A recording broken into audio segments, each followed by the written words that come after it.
नमस्कार दोस्तों, मैं ओम प्रकाश यादव प्रतिभा परिवार एजुकेशन ग्रुप पर आपका हार्दिक स्वागत करता हूं। दोस्तों, आज एक नया टॉपिक भारत की जलवायु से संबंधित महत्वपूर्ण 30 प्रश्न मैं आपके लिए लेकर के आया हूं। दोस्तों, ये प्रश्न ऐसे हैं जो बार बार किसी न किसी प्रतियोगी परीक्षा में रिवाइज हुए हैं।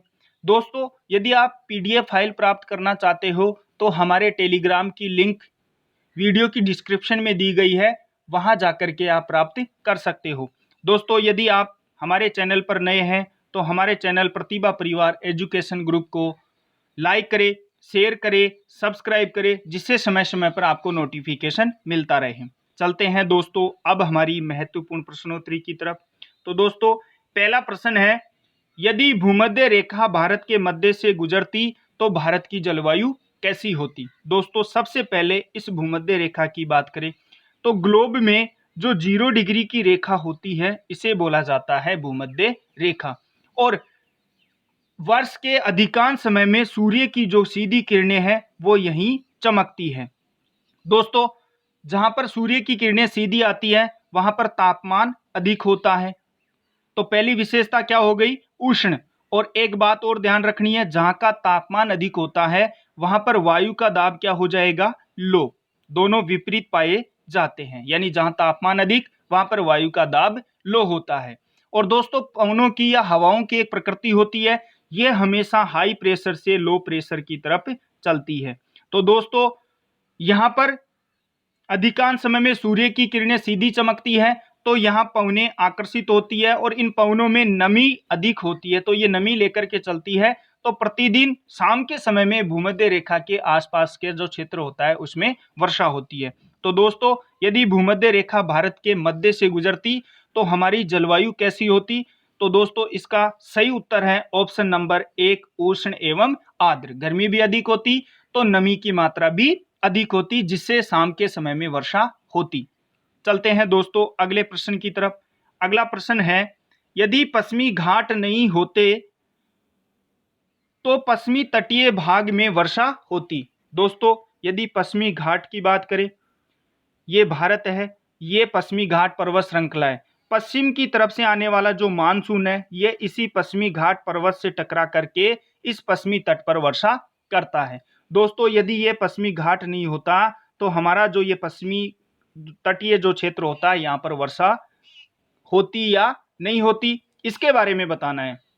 तो दोस्तों, ऑप्शन 1 है अधिक, कम, बिल्कुल नहीं या अनिश्चित। तो पश्चिमी घाट नहीं होता तो वर्षा कैसी होती दोस्तों? बहुत कम होती। चलते हैं अगले प्रश्न की तरफ। अगला प्रश्न है हमारा, निम्नांकित में से किस समूचे के राज्यों में वार्षिक वर्षा 200 सेंटीमीटर से अधिक होती है? यानी राज्यों के नाम दे रखे हैं और पूरे वर्ष में 200 सेंटीमीटर से अधिक वर्षा वाले राज्यों का जो समूह है उसका चयन करना है। तो ऑप्शन नंबर 1 है नागालैंड, मेघालय, मणिपुर, अरुणाचल प्रदेश। ऑप्शन नंबर 2 है मेघालय, मणिपुर, उत्तर प्रदेश, मध्य प्रदेश। ऑप्शन नंबर 3 है नागालैंड, तमिलनाडु, अरुणाचल प्रदेश या पश्चिमी बंगाल, मध्य प्रदेश, मणिपुर, उत्तर प्रदेश या मेघालय। तो दोस्तों, इसका सही उत्तर होगा ऑप्शन नंबर 1, नागालैंड, मेघालय, मणिपुर, अरुणाचल प्रदेश। ये राज्यों का समूह ऐसा है जहां पर 200 सेंटीमीटर से भी अधिक वर्षा होती है। चलते हैं दोस्तों अगले प्रश्न की तरफ। अगला प्रश्न है, भारत की जलवायु को क्या कहा जाता है? दोस्तों, सबसे पहले ऑप्शनों की बात करें। पहला है उष्णकटिबंधीय जलवायु। यदि दोस्तों उष्णकटिबंधीय जलवायु की बात करें तो यहाँ पूरे वर्ष लगभग 18 डिग्री सेंटीग्रेड के लगभग 18 डिग्री सेंटीग्रेड के लगभग तापमान होता है और पूरे वर्ष भर समान तापमान रहता है। दोस्तों, अगले ऑप्शन की बात करें मानसूनी जलवायु की, तो दोस्तों यह है जलवायु का एक विशिष्ट प्रकार है, विशिष्ट प्रकार है। यहाँ पर ऋतुएं पाई जाती है। अगली विशेषता क्या है दोस्तों? ऋतुएं पाई जाती है। और यदि बात करें इस मानसूनी जलवायु की तो दोस्तों यहाँ पर तापमान, वायुदाब, साथ में पवन या जो हवा है उनमें क्या होता है? परिवर्तन होता है और ऋतुओं में भी परिवर्तन होता है या बदलाव आता है। चलते हैं दोस्तों अगले प्रश्न की तरफ। अगला प्रश्न है, सामान्य तापपतन दर कितनी होती है? ऑप्शन नंबर 1 है 100 मीटर पर 1 सेंटीग्रेड। ऑप्शन नंबर 2 है 165 मीटर पर 1 सेंटीग्रेड, या 150 मीटर पर 1 सेंटीग्रेड, या 195 मीटर पर 1 सेंटीग्रेड। तो दोस्तों इसका सही उत्तर है 165 मीटर पर 1 सेंटीग्रेड। जैसे ही हम 165 मीटर के ऊपर जाते हैं तो तापमान कितना कम हो जाता है, 1 डिग्री सेंटीग्रेड। चलते हैं दोस्तों अगले प्रश्न की तरफ। हमारा अगला प्रश्न है न्यूनतम तापांतर कहाँ मिलता है? मरुस्थल में, मैदानों में, पठारी भागों में, या समुद्र तटीय भागों में। दोस्तों सबसे पहले इन ऑप्शनों की बात करें मरुस्थलों की। दोस्तों जो व्यापारिक पवने होती है, व्यापारिक जो पवने होती है, वो व्यापारिक पवने जब पूर्व से पश्चिम में आती है तो ये शुष्क हो जाती है, शुष्क हो जाती है, जिससे मरुस्थलों का निर्माण होता है। एक बात और ध्यान रखना दोस्तों, अधिकांश जो मरुस्थल है वो पश्चिमी तट पर ही पाए जाते हैं। अगले ऑप्शन की बात करें तो अगला ऑप्शन है मैदान। दोस्तों मैदान किसे कहते हैं? इन मैदानों का अति मंद ढाल होता है। पहली विशेषता क्या है? अति मंद ढाल होता है। दूसरी विशेषता है ये लगभग सपाट होते हैं और निम्न भूमि का क्षेत्र होता है। चलते हैं अगले ऑप्शन की तरफ। अगला ऑप्शन है पठारी भाग या पठार। दोस्तों पठार किसे कहते हैं? धरातल का विशिष्ट स्थल रूप, धरातल का ऐसा विशिष्ट स्थल रूप जो अपने आसपास की भूमि से, यानी इनके आसपास की जो भूमि है उनसे ऊपर उठा हुआ होता है और ऊपर से चौड़ा और सपाट होता है, और इसे क्या कहा जाता है? पठार। दोस्तों समुद्र तटीय भागों की बात करें, तट का मतलब होता है किनारा। दोस्तों यहाँ पर ऊष्मा का अवशोषण होता है, पुनर्विकिरण होता है। इसके कारण जो समुद्र का तट होता है इसकी जो जलवायु है वो पूरे वर्ष भर समशीतोष्ण होती है। जलवायु कैसी होती है? पूरे वर्ष भर दोस्तों समशीतोष्ण जलवायु होती है। तो दोस्तों इसका सही उत्तर है ऑप्शन नंबर 4, समुद्र तटीय भागों में। दोस्तों अगले ऑप्शन की बात करें, अगले प्रश्न की बात करें। अगला प्रश्न है भारत के लगभग मध्य से कौन सी रेखा गुजरती है? यानी भारत के मध्य से कौन सी रेखा गुजरती है? कर्क रेखा, मकर रेखा, भूमध्य रेखा, या ग्रीनविच रेखा। दोस्तों यदि इन रेखाओं की बात करें तो 0 डिग्री की जो रेखा होती है इसे बोला जाता है भूमध्य रेखा। 23.5 उत्तर वाली को बोला जाता है कर्क रेखा। 23.5 डिग्री दक्षिण वाली को बोला जाता है मकर रेखा। और दोस्तों 0 डिग्री की जो देशांतर रेखा होती है इसे बोला जाता है ग्रीनविच रेखा। कौन सी रेखा बोला जाता है दोस्तों? ग्रीनविच रेखा। दोस्तों जो कर्क रेखा है वो भारत के मध्य से गुजरती है और 8 राज्यों से होकर के गुजरती है। 8 राज्य कौन कौन से हैं? गुजरात, राजस्थान, मध्य प्रदेश, छत्तीसगढ़, झारखंड, पश्चिमी बंगाल, त्रिपुरा और मिजोरम। इन 8 राज्यों से होकर के गुजरती है। चलते हैं दोस्तों अगले प्रश्न की तरफ। अगला प्रश्न है भारत के लगभग, अगला प्रश्न है दोस्तों ग्रीष्म ऋतु का समय है, यानी गर्मी की जो ऋतु है उसका समय कौन सा है? ऑप्शन नंबर 1 है दिसंबर से फरवरी, मार्च से मध्य जून, मध्य जून से मध्य सितंबर, या मध्य सितंबर से मध्य दिसंबर। तो दोस्तों इसका सही उत्तर है ऑप्शन नंबर 2, मार्च से मध्य जून। चलते हैं दोस्तों अगले प्रश्न की तरफ। अगला प्रश्न है शीत ऋतु में पवनें चलती है, यानी सर्दी की ऋतु में पवनें किस दिशा से किस दिशा की तरफ चलती है? तो दोस्तों सबसे पहले इसकी बात करें तो दोस्तों 0 डिग्री रेखा, उसके बाद में 23.5 डिग्री उत्तर की तरफ कर्क रेखा, 0 डिग्री वाली को भूमध्य रेखा, और 23.5 जो दक्षिण वाली होती है इसे बोला जाता है मकर रेखा। दोस्तों वर्ष के अधिकांश समय में सूर्य है वो यहीं पर सीधा चमकता है। और दोस्तों हमने पहले बात कर ली है कि जहां पर सूर्य की सीधी किरणें आएगी वहां का तापमान अधिक होगा, और जहां का तापमान अधिक हो गया वहां पर जो वायु का दाब है वो क्या हो जाएगा? लो। और पवनों की एक प्रकृति है, हवाओं की एक प्रकृति है, वो हमेशा हाई प्रेशर से लो प्रेशर की तरफ चलती है। तो दोस्तों सर्दियों में, शीत ऋतु की बात करें तो सर्दियों में जो सूर्य की किरणें हैं वो 23.5 डिग्री दक्षिण जो मकर रेखा है यहाँ पर सीधी चमकती है। तो 23.5 की जो कर्क रेखा है यहाँ पर सूर्य की सीधी किरणें नहीं आती है, तो यहाँ पर प्रेशर कैसा बन जाएगा? High pressure. और यहाँ पर क्या प्रेशर बन जाएगा? Low pressure. मकर रेखा के ऊपर लो प्रेशर बन जाएगा। और ये पवने हैं यहां से इस स्थलीय भाग से जलीय क्षेत्र की तरफ चलना प्रारंभ कर देगी। तो दोस्तों गर्मियों में जल से स्थल की तरफ और सर्दियों में स्थल से जल की तरफ। चलते हैं दोस्तों अगले प्रश्न की तरफ। अगला प्रश्न है लू कब चलती है? सर्दियों में, गर्मियों में, वर्षा ऋतु या शरद ऋतु? तो दोस्तों ध्यान रखना, लू कब चलती है? ग्रीष्म ऋतु में। और जो थार का मरुस्थल है उसमें अधिकांशतः लू चलती है। चलते हैं दोस्तों अगले प्रश्न की तरफ। अगला प्रश्न है आम्र वर्षा कहाँ होती है? अगला प्रश्न क्या है दोस्तों? आम्र वर्षा कहाँ होती है? उत्तरी भारत में या पूर्वी भारत में या दक्षिणी भारत में या पश्चिमी भारत में? दोस्तों इसका सही उत्तर होगा ऑप्शन नंबर 3, दक्षिणी भारत में। यानी आम्र वर्षा कहाँ होगी दोस्तों? दक्षिणी भारत में। दोस्तों इस आम्र वर्षा की बात करें तो जब मानसून का आगमन होता है, इस मानसून के आगमन से पूर्व की जो वर्षा होती है ये क्या कहलाती है? आम्र वर्षा। दोस्तों चलते हैं अगले प्रश्न की तरफ। अगला प्रश्न है भारत में सर्वाधिक वर्षा कहाँ होती है? लद्दाख में, देहरादून में, मौसिनराम में या कोची में? तो दोस्तों ध्यान रखना इसका सही उत्तर क्या है? मौसिनराम। दोस्तों इस मौसिनराम की बात करें तो ये मेघालय राज्य में है। कौन से राज्य में है दोस्तों? मेघालय राज्य में स्थित है।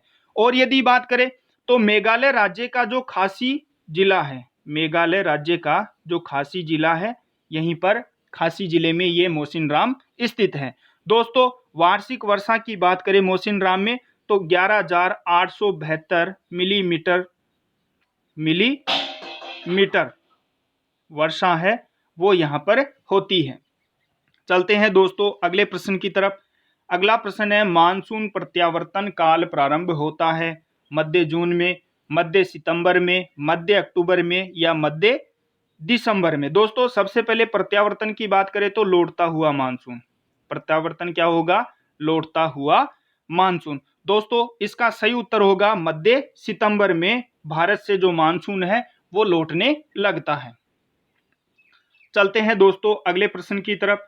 अगला प्रश्न है भारत में निम्नलिखित में से कौन सा स्थान सबसे ठंडे आवासीय स्थानों में द्वितीय स्थान रखता है? दोस्तों पहला स्थान तो कौन सा है? फर्स्ट स्थान है साइबेरिया। पहला कौन सा है दोस्तों? साइबेरिया। और दूसरा कौन सा है दोस्तों? द्रास। भारत का कौन सा क्षेत्र है जो द्वितीय ठंडे आवासीय स्थानों में इसकी गणना की जाती है? तो दोस्तों इसका सही उत्तर क्या होगा? द्रास। और दोस्तों इस द्रास की बात करें जो द्रास है वो केंद्र शासित प्रदेश लद्दाख, केंद्र शासित प्रदेश लद्दाख के करगिल या कारगिल जिले में है। करगिल भी बोलते हैं इसको और कारगिल भी बोलते हैं, इस जिले में स्थित है। चलते हैं दोस्तों अगले प्रश्न की तरफ। अगला प्रश्न है निम्नलिखित में से कौन सा क्षेत्र अरब सागर के मानसून द्वारा प्रभावित नहीं होता है? यानी अरब सागर का जो मानसून है उससे प्रभावित नहीं होता है। ऑप्शन नंबर 1 है पश्चिमी घाट, ऑप्शन नंबर 2 है दक्षिणी पठार, 3 नंबर है मध्य प्रदेश या पंजाब का मैदान। तो दोस्तों इसका सही उत्तर क्या होगा? पंजाब का मैदान। यानी पंजाब का जो मैदान है वो अरब सागर के मानसून से प्रभावित नहीं होता है। दोस्तों अरब सागर का जो मानसून है यह पश्चिमी मानसून की ही एक शाखा है। यानी अरब सागर का जो मानसून है यह पश्चिमी मानसून की ही एक शाखा है या एक शाखा बोला जाता है या उसी का भाग है। चलते हैं दोस्तों अगले प्रश्न की तरफ। अगला प्रश्न है भारत में निम्न में से कौन सा एक राज्य काल बैसाखी हवाओं के क्षेत्र में आता है? दोस्तों काल बैसाखी जो हवाएं होती है सबसे पहले इनकी बात करें तो इनकी रफ्तार अधिक होती है या गति अधिक होती है। और यदि बात करें ये जो हवाएं हैं इनमें, इन हवाओं में जो तापमान है वो क्या होता है? तापमान भी अधिक होता है और आर्द्रता भी अधिक होती है। तापमान और आर्द्रता दोनों ही क्या होती है? अधिक होती है। दोस्तों ये जो काल बैसाखी है पश्चिमी बंगाल में या फिर पंजाब में है या उड़ीसा या हरियाणा में चलती है। तो दोस्तों इसका सही उत्तर क्या होगा? पश्चिमी बंगाल में। यानी पश्चिमी बंगाल में चलने वाली जो हवाएं हैं उन्हें क्या बोला जाता है? काल बैसाखी। चलते हैं दोस्तों अगले प्रश्न की तरफ। अगला प्रश्न है भारत में ग्रीष्मकालीन मानसून के प्रवाह की सामान्य दिशा निम्नलिखित में से कौन सी है? दक्षिण से उत्तर की तरफ चलता है या दक्षिण पश्चिम से दक्षिण पूर्व की तरफ या दक्षिण पूर्व से दक्षिण पश्चिम की तरफ या दक्षिण पश्चिम से उत्तर पूर्व की तरफ? दोस्तों ग्रीष्मकालीन मानसून की बात करें तो ग्रीष्मकालीन जो मानसून है भारत में वो इस दक्षिण पूर्व से इस दक्षिण पश्चिम की तरफ चलता है। तो दोस्तों इसका सही उत्तर क्या होगा? ऑप्शन नंबर 3 दक्षिण पूर्व से दक्षिण पश्चिम की तरफ। चलते हैं दोस्तों अगले प्रश्न की तरफ। अगला प्रश्न है भारत के निम्नांकित में से किस राज्य में न्यूनतम औसत वार्षिक वर्षा होती है? दोस्तों 4 राज्यों के नाम दे रखे हैं। एक राज्य ऐसा है जिसमें न्यूनतम औसत वार्षिक वर्षा होती है। हिमाचल प्रदेश है या जम्मू कश्मीर है या उड़ीसा है या मध्य प्रदेश। तो दोस्तों इसका सही उत्तर क्या होगा? जम्मू कश्मीर, ऑप्शन नंबर 2 सही है। चलते हैं दोस्तों अगले प्रश्न की तरफ। अगला प्रश्न है उत्तर पश्चिमी भारत में जिन पवनों से शरदकालीन वर्षा होती है वे हैं, यानी सर्दियों के समय में हमारे भारत में वर्षा किन कारणों से होती है? तो ऑप्शन नंबर 1 है उत्तरी पूर्वी व्यापारिक पवनों के कारण, ऑप्शन नंबर 2 है भूमध्य सागरीय चक्रवात के कारण, ऑप्शन नंबर 3 है दक्षिण पश्चिमी मानसून के कारण या टाइफून के कारण। तो दोस्तों इसका सही उत्तर होगा भूमध्य सागरीय चक्रवात। दोस्तों सबसे पहले इस चक्रवात की बात करें तो इसे साइक्लोन बोला जाता है। क्या बोला जाता है दोस्तों? इसका दूसरा नाम क्या है? साइक्लोन। और दोस्तों ये जो चक्रवात है पवने कैसी होती है? घूमती हुई वायु राशि होती है, ऐसी चलती है पवने, ऐसा होता है, घूमता हुआ वायु राशि का क्षेत्र होता है। तो दोस्तों अब बात करें भूमध्य सागर की, तो जो भूमध्य सागर है वो अफ्रीका महाद्वीप, साथ में यूरोप और है अन्नातोलिया और साथ में मध्य पूर्व के बीच स्थित है, मध्य पूर्व के बीच स्थित है भूमध्य सागर। चलते हैं दोस्तों अगले प्रश्न की तरफ। हमारा अगला प्रश्न है भारत में काल बैसाखी किन क्षेत्रों की जलवायु को प्रभावित करती है? तो काल बैसाखी के बारे में हमने पहले बात कर ली है, तो इसका सही उत्तर क्या होगा? ऑप्शन नंबर 1 असम व पश्चिमी बंगाल की जलवायु को। चलते हैं दोस्तों अगले प्रश्न की तरफ। अगला प्रश्न है मानसून पवनें ग्रीष्म ऋतु में बहती है समुद्र पूर्व से पश्चिम, दक्षिण से पश्चिम, समुद्र से स्थल की तरफ या स्थल से समुद्र की तरफ। तो दोस्तों गर्मियों में समुद्र से स्थल की तरफ बहती है। इसका सही उत्तर होगा ऑप्शन नंबर 3 सही है। और स्थल से समुद्र की तरफ कब बहती है? शरद ऋतु में या शीत ऋतु में। इसके बारे में हमने दोस्तों पहले बात कर ली है। चलते हैं अगले प्रश्न की तरफ। अगला प्रश्न है मानसून का सही क्रम बताना है। ग्रीष्म, बरसात, सर्दी, शुष्क। ऑप्शन नंबर 2 है ग्रीष्म, शुष्क, सर्दी, बरसात। ऑप्शन नंबर 3 है ग्रीष्म, ठंडा, सर्दी, गर्म। ऑप्शन नंबर 4 है ग्रीष्म, सुहाना, सर्दी या बरसात। तो दोस्तों इसका जो सही उत्तर है वो होगा ग्रीष्म, फिर उसके बाद में बरसात, बरसात के बाद में सर्दी और सर्दी के बाद में शुष्क। चलते हैं दोस्तों अगले प्रश्न की तरफ। अगला प्रश्न है अप्रैल मई में नार्वेस्टर से वर्षा होती है। नार्वेस्टर से वर्षा कौन से क्षेत्र में होती है? तो दोस्तों इसका सही उत्तर क्या होगा? पश्चिमी बंगाल। नार्वेस्टर को ही क्या बोलते हैं दोस्तों? काल बैसाखी। चलते हैं दोस्तों अगले प्रश्न की तरफ। अगला प्रश्न है भारत में दक्षिण पश्चिमी मानसून काल में अंतर उष्ण कटिबंधीय अभिसरण पेटी खिसकती है या खिसक जाती है? ऑप्शन नंबर 1 है पश्चिम की ओर, ऑप्शन नंबर 2 है पूर्व की ओर, ऑप्शन नंबर 3 है उत्तर की ओर, ऑप्शन नंबर 4 है दक्षिण की ओर। तो दोस्तों इसका सही उत्तर क्या होगा? उत्तर की ओर, ऑप्शन नंबर 3। चलते हैं दोस्तों अगले प्रश्न की तरफ। अगला प्रश्न है पश्चिमी घाट एवं नीलगिरी पहाड़ियों के लंबे जो गलियारे हैं उनमें कौन से प्रकार की जलवायु पाई जाती है? ऑप्शन नंबर 1 है उष्ण कटिबंधीय आर्द्र शुष्क, ऑप्शन नंबर 2 है जाड़े की वर्षा के साथ उष्ण कटिबंधीय आर्द्र व शुष्क, ऑप्शन नंबर 3 है उष्ण कटिबंधीय अर्ध शुष्क स्टेपी या उपोष्ण कटिबंधीय मानसूनी वर्षा। तो दोस्तों इसका सही उत्तर होगा ऑप्शन नंबर 3 उष्ण कटिबंधीय अर्ध शुष्क, शुष्क नहीं है दोस्तों, अर्ध शुष्क स्टेपी है, अर्ध शुष्क स्टेपी प्रकार की जलवायु पाई जाती है। चलते हैं दोस्तों अगले प्रश्न की तरफ। अगला प्रश्न है भारत में मानसून प्रकार की जलवायु के लिए निम्नलिखित में से कौन सा प्रमुख कारक है? और नीचे दिए गए कूट के अनुसार इसका उत्तर बताना है। पहला है अवस्थिति, नंबर 2 है तापीय वैषम्य, नंबर 3 है ऊपरी वायु परिसंचरण और नंबर 4 है अंतर उष्ण कटिबंधीय अभिसरण क्षेत्र। तो कूट की सहायता से उत्तर देना है। तो दोस्तों इसका सही उत्तर क्या होगा? 1, 2, 3, 4 सारे क्या है? सही है। यानी अवस्थिति भी प्रमुख कारक है। इसके अलावा तापीय वैषम्य भी प्रमुख कारण है, ऊपरी वायु परिसंचरण भी प्रमुख कारण है और अंतः उष्णकटिबंधीय अभिसरण क्षेत्र भी प्रमुख कारण है। चलते हैं दोस्तों अगले प्रश्न की तरफ। अगला प्रश्न है, निम्नलिखित ब्यौरों पर विचार कीजिए। दोस्तों पहला है औसत जलवायु तापमान 26 डिग्री सेंटीग्रेड से 32 डिग्री सेंटीग्रेड। अगला है दोस्तों औसत जनवरी का जो तापमान है 19 डिग्री सेंटीग्रेड से 28 डिग्री सेंटीग्रेड। अगला है वर्षा 200 सेंटीमीटर।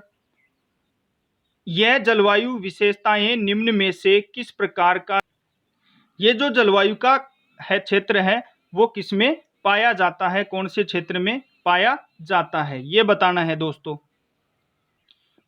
कौन से क्षेत्र में पाया जाता है? तो दोस्तों इसका सही उत्तर होगा ऑप्शन नंबर 1, आर्द्र दक्षिण पूर्वी भारत। चलते हैं दोस्तों अगले प्रश्न की तरफ।